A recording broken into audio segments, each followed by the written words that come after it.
से पानी चुआता, बूढ़ावा जवान सभे मुआता। मुहवा से पानी चुआता, बूढ़ावा जवान सभे मुआता।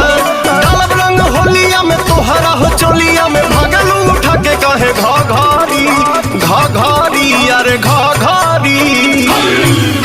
जो बनवा हकी गलहरी, घसाई रंग सा गलहरी।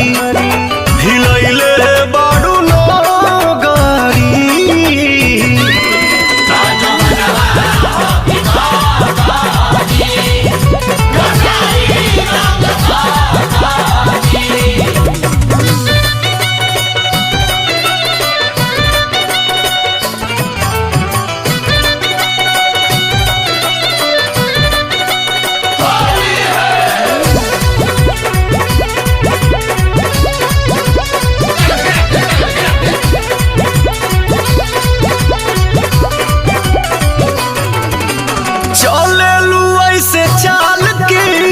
से जवानी दलकता, तो पतनी ओढ़निया से दोनों जवनवा झलकता।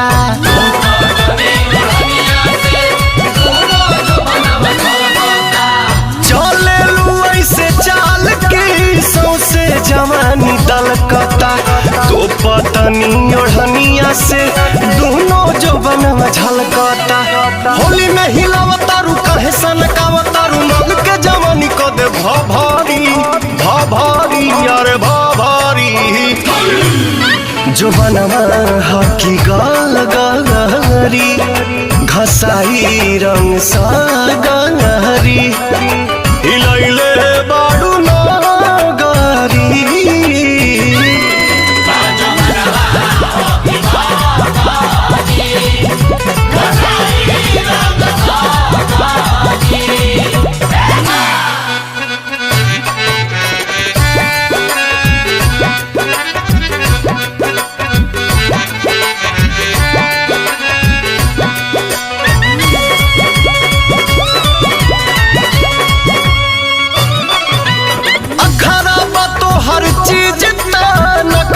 करेलू बेसी अर्जुन दीपक रानू से इतना करेलू ठेसी।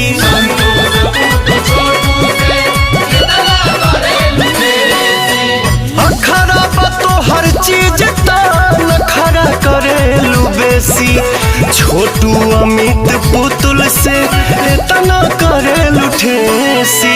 मजा ले मन से तू आजुए पवन से, ओढ़ी के कोठरिया में चादरी। जो बनवा हकी गलहरी, घसाई रंग सा गलहरी। हिलैले